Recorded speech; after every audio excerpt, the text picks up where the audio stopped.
Welcome to my channel. Today, I will tell you about the underground city.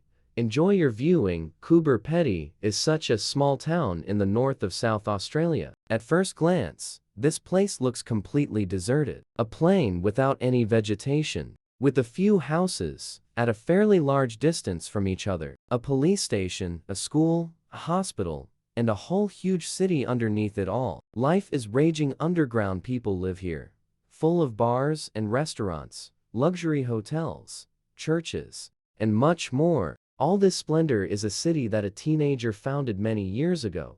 Please like this video and subscribe to this new channel, and you will see many more interesting and useful things. I promise mutual subscription.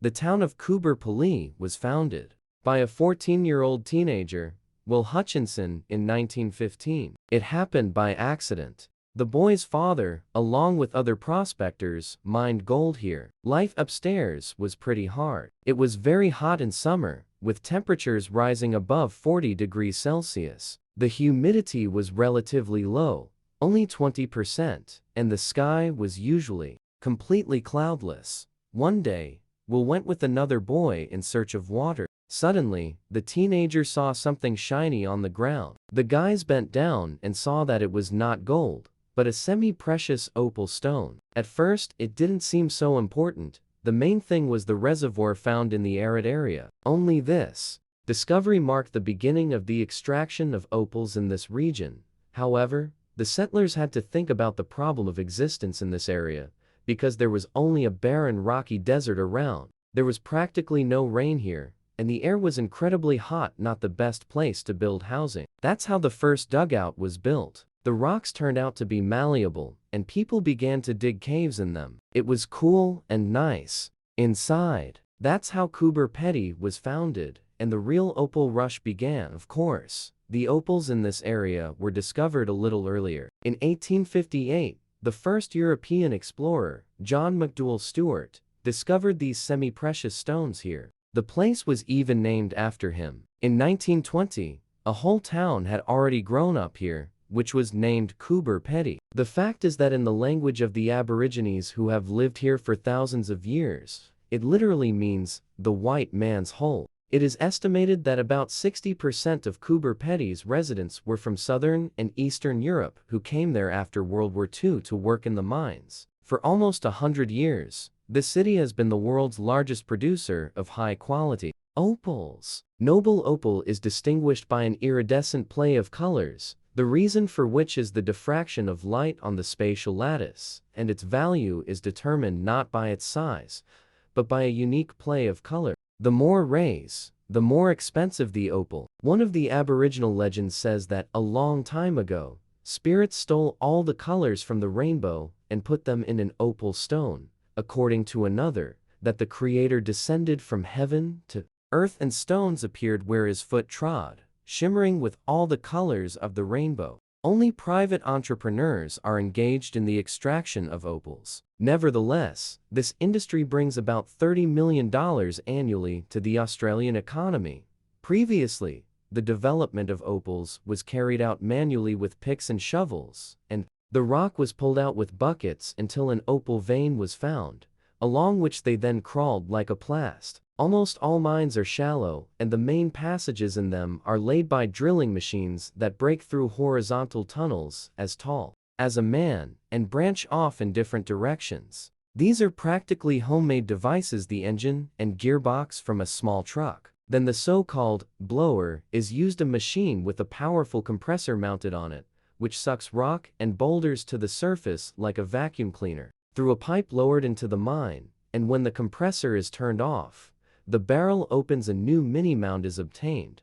Coober Pedy has a population of only about 2,000. Today, more than 45 nationalities live in the city, but most of them are Greeks, and the way of life in the city is unlike any other. Many people live underground to escape the unbearable heat of the region with its desert climate. The houses, which locals call dugouts, hotels and restaurants here are laid out in the hillsides and are almost invisible at first glance. From the outside it mostly looks like just a door in the rock, but inside it looks like a real residential interior. The soil in the Coober Pedy Hills is stable enough to provide huge ceiling spans in the rooms. Therefore, it is not unusual for mining families to buy an adjacent property and build a tunnel, connecting 2 or even 3 or 4 dwellings. Some houses look like entire mansions that cover an area of up to 450 square meters underground. The underground space is created by excavating the sides of the hillsides.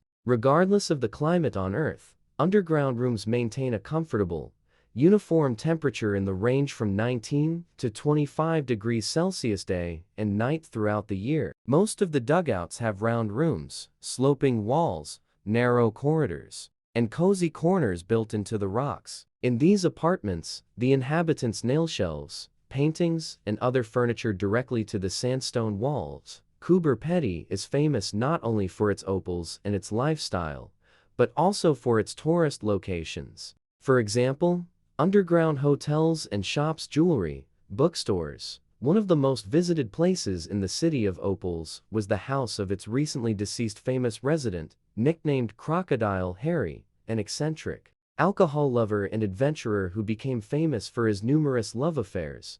Both the city and its suburbs are very photogenic for various reasons, which is why they attract filmmakers there. Coober Pedy was the filming location for the 2006 Australian drama Opal Dream. Scenes for the movie Mad Max were also shot in the underground houses of the city. Under the Dome of Thunder, The Adventures of Priscilla, Queen of the Desert, and The Black Hole.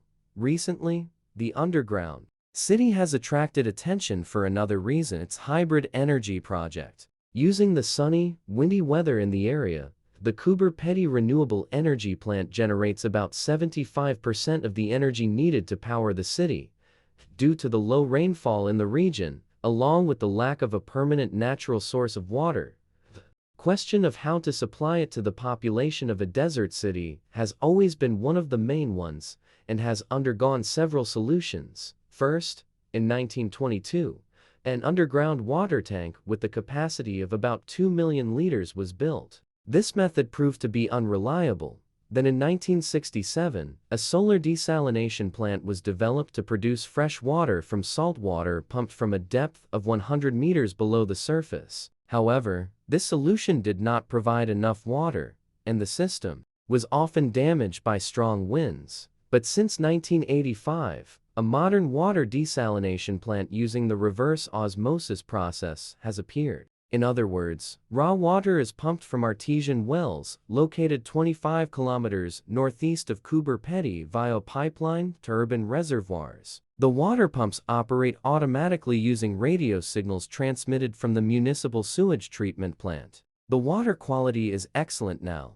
The water comes from a well drilled 25 kilometers away from the artesian borehole city and relatively expensive. There is no common power grid in Coober Pedy. Electricity is generated by diesel generators, and heating is carried out by solar water heating batteries. At night, when the heat subsides, residents play golf with glow-in-the-dark balls.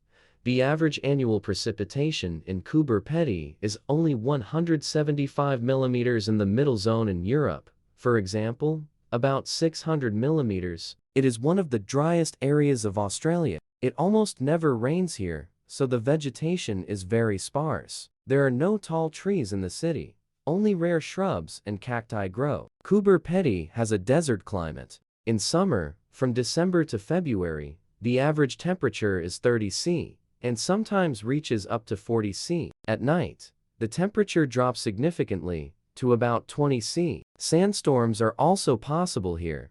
Some descendants of prospectors prefer to decorate their underground houses à la naturelle. They cover the walls and ceiling with a PVA solution to get rid of dust, while preserving the natural color and texture of natural stone. Proponents of modern interior solutions cover the walls and ceiling with plaster, after which the underground dwelling becomes almost indistinguishable from the usual one. Both of them do not give up such a pleasant little thing as an underground swimming pool in one of the hottest places on the planet.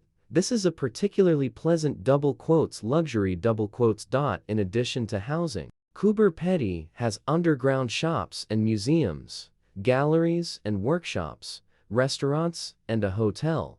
a cemetery, and churches, including an Orthodox one. But there are few trees and flowers here. The hot, arid climate of these places can only tolerate cacti and other succulents. Despite this, there are golf courses with movable grass in the city. And on the edge of the world capital of opals is the world's largest livestock farm and the well-known Dingo Fence, with a length of 8,500 kilometers. If you happen to fly over Khyber Pathi, you will not see the buildings that are familiar to our eyes, but only rock piles with 1,000 holes and mounds against the background of a stony red desert, which creates an unearthly landscape that is amazing to the imagination. Each cone-shaped hillock with a hole in the middle, visible on the surface, is connected by a mine to the underground world. Currently, it is forbidden to dig mines in the town, and up to half of its residents already live in traditional houses with all amenities. Thanks for watching.